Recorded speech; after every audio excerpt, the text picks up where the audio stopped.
con un drive-thru o una penalità in secondo. La classifica non è cambiata, sempre molto la toccata ai danni di Rocca e Dontini che è passato in terza linea sempre per quanto riguarda la classifica di Coppa Shell.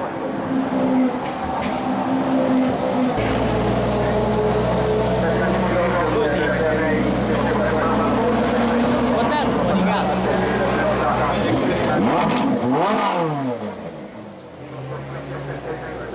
Grazie.